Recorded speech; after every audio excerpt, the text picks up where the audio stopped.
Hello, my name's Jasper, welcome back to Buckle Up, and this is the Nissan Ariya, and today I'm going to find out if the cheapest one is any good.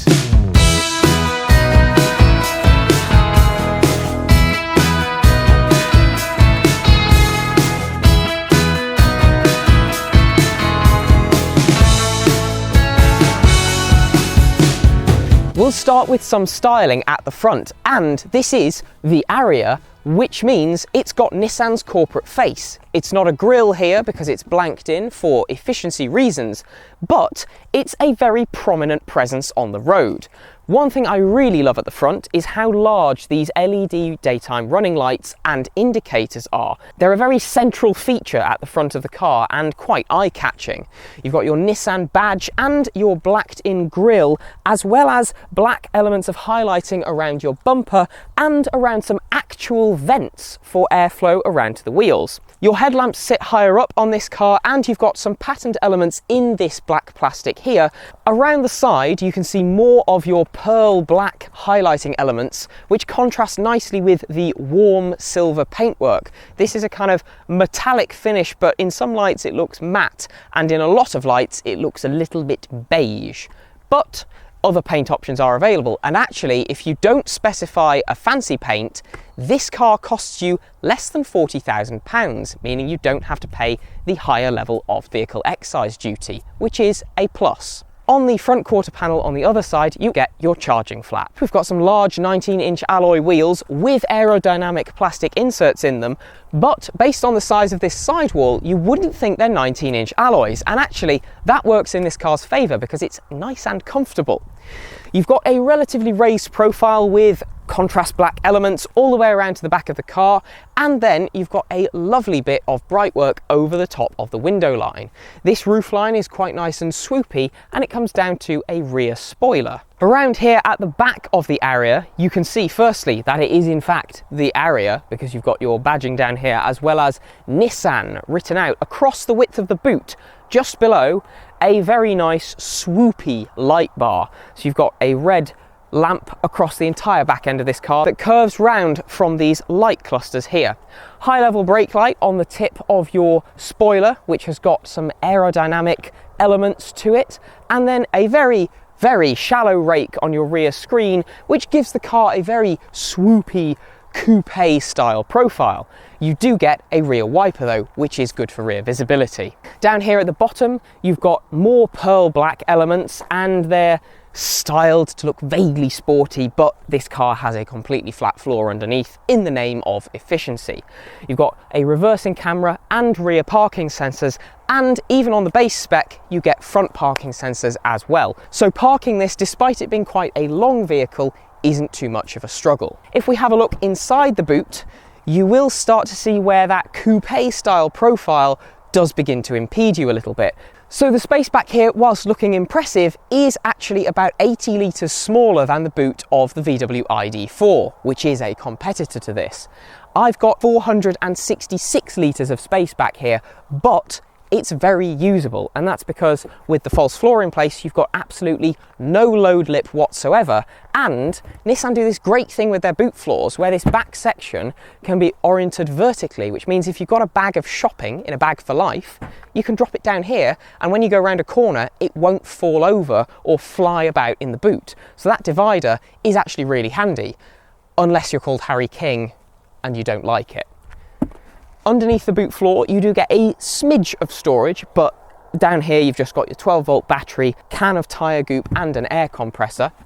And then under this thick boot floor, there is quite a bit of storage space, more than enough room to drop your Type 2 charging cable. There's also space to keep a 3-pin charging cable if you want to. The sides of the boot have got quite large cubby holders in them, and you've got an elasticated strap, as well as some tie-down points and carrier bag hooks on either side. So the space, whilst being relatively small in comparison with some of its rivals, is at least nicely practical. Let's see what the back seats are like.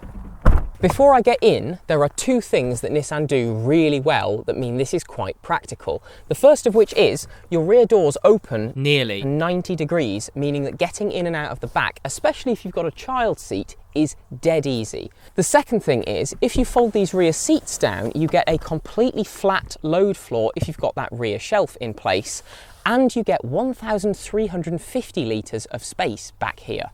Getting into the back is easy because it's a nice height to just step straight into, and when you're back here, you have got loads of space. Now, I'm behind my own driving position and at the incredibly tall height of 173 centimetres or 5'7.5" I've got too much knee room actually. So if the driver were, say, 6 feet tall, I would still have more than enough space back here. And because the roof stays relatively high across most of its length before dropping off at the back, headroom is actually pretty good as well. Again, I could be 6 feet tall or 180 centimetres and still not touch the roof. So there's plenty of space to stretch out back here for a longer journey. Widthways as well, the car is pretty good, so you can get 3 adults back here if you need to. And they will all travel in relative comfort because the seats are covered in a grey fabric, and you can optionally pay to upgrade some of that to a faux leather, but to be honest I wouldn't, because this fabric is really nice. It's got a lovely pattern on it and the foam you sit on is so comfortable. The material quality back here on the whole actually is really nice. So I've got soft touch elements and faux leather in my door cards, or even around my door grab handle, and then I've got some lovely patterned element inlays for the speaker grills. Practicality is great too, with decent sized cup holders in both the doors and in this central armrest. There are other places to store things as well, with a map pocket on both of the driver and passenger seats, and then in the centre down here I've got a USB Type A and USB Type C charging port. There are rear air vents for the climate control, but no dial to adjust, so I've just got to ask nicely. And I've got ISOFIX points behind zips on both of these outer rear seats. So the back seats, dead practical, great materials and loads of space. Let's see if the front's the same. I'm trapped!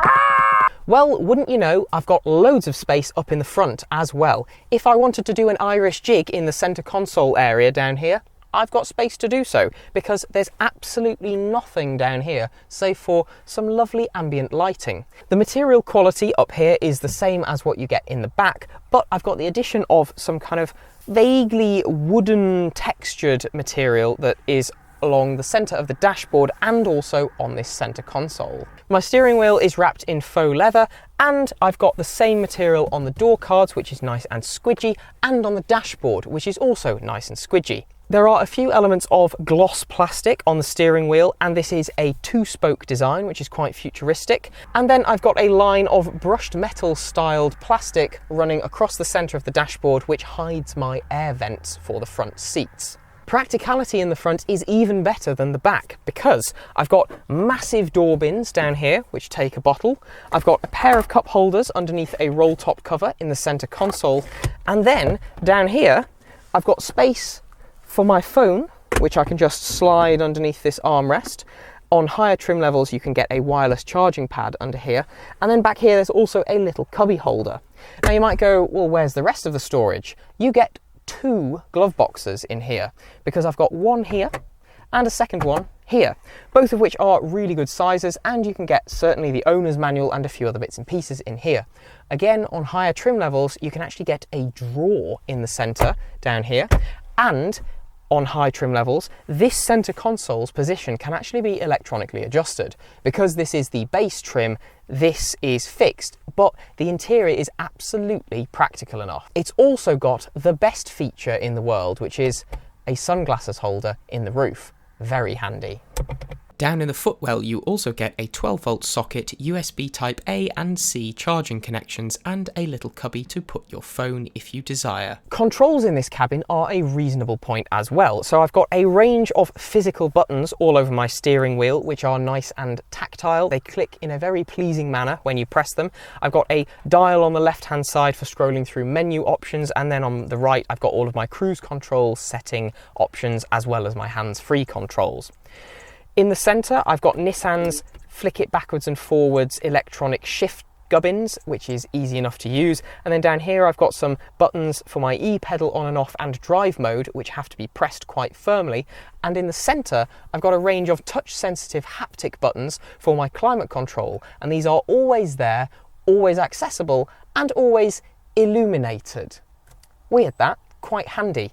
I've also got a volume knob, which is a very pleasing knurled finish, and then I've got a physical button for my hazard lights and track skip buttons. The Ariya has a pair of large widescreen infotainment displays, one for the driver and one in the centre, which is also nicely curved towards the driver. The graphics on these systems are pretty good, the system's slick, easy to navigate, and you get built-in sat-nav on the base trim of car. However, this does also come with wireless Apple CarPlay and Android Auto, so you don't even need to plug your phone in to get Google Maps or Waze on screen to navigate with. The infotainment cluster is very easy to scroll through. There's a range of different menu pages and the information that's conveyed is all pretty clear. The sound system in this sounds pretty reasonable, and in the door cards you've also got some lovely ambient lighting behind nice patterned grills. One other thing I really like is the design of this interior, and that's topped off with this lovely swooping design element that runs its way around the base of the windscreen. There's also a frameless rear view mirror, and you've got reasonably sized door mirrors as well. Let's go for a drive and see what the base Ariya is like on the road.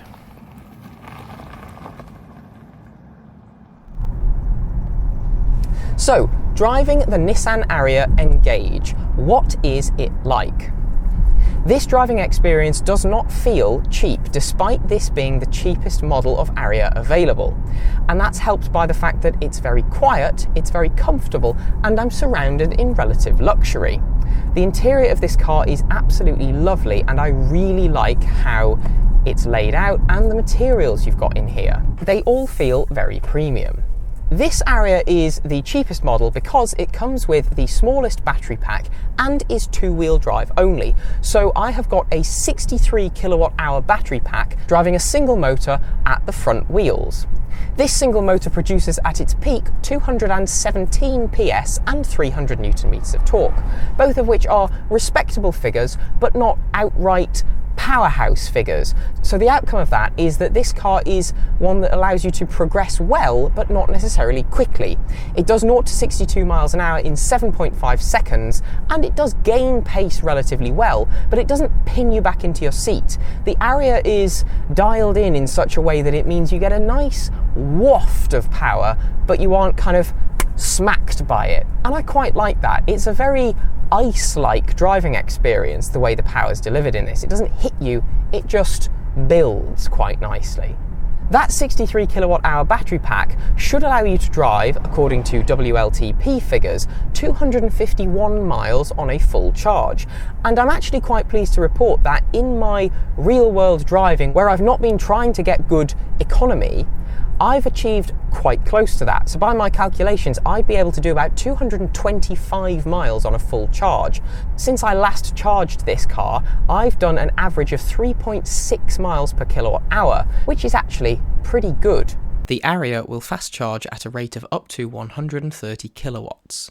The Ariya feels quite nice and efficient. It feels planted on the road, but it's not something that will handle well, and that's because at the end of the day it's a largish crossover EV, but it feels pretty safe.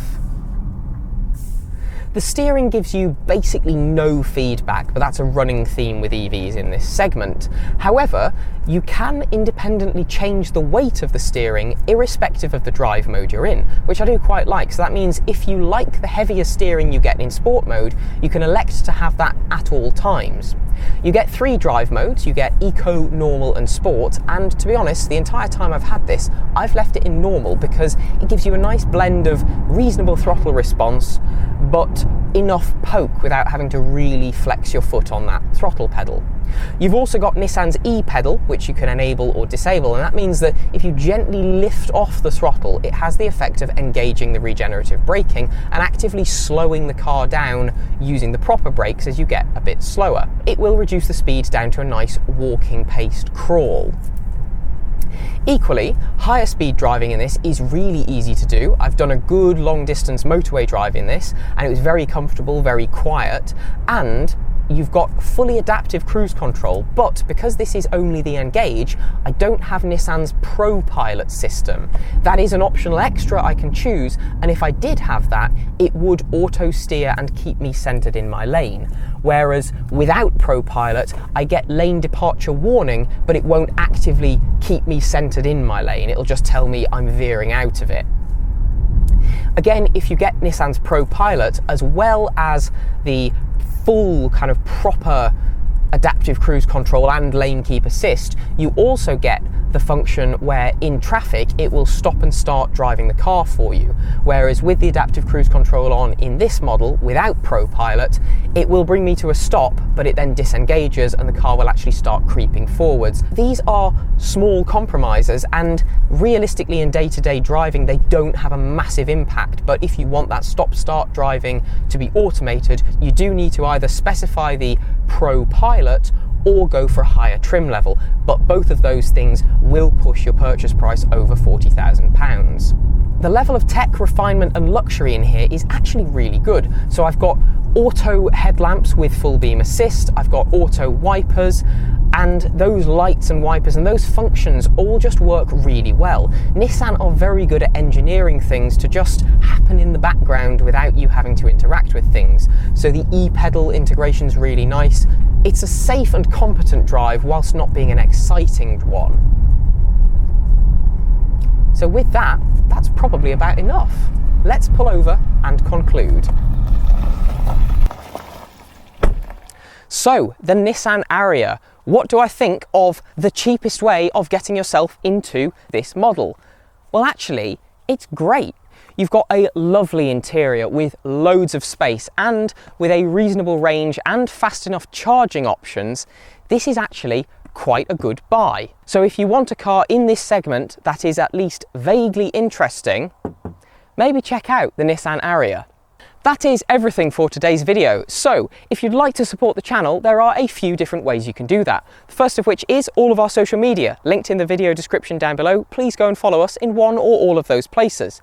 Secondly, channel memberships right here on YouTube. If you'd like to support us on a monthly basis, you can do so. Thirdly, our merch store, linked in the video description again, and you can buy things with our logo on it, like that. It's a little bit cold today, so it's not on display, but I am wearing some. So thank you very much for watching, and I will see you next time. Goodbye.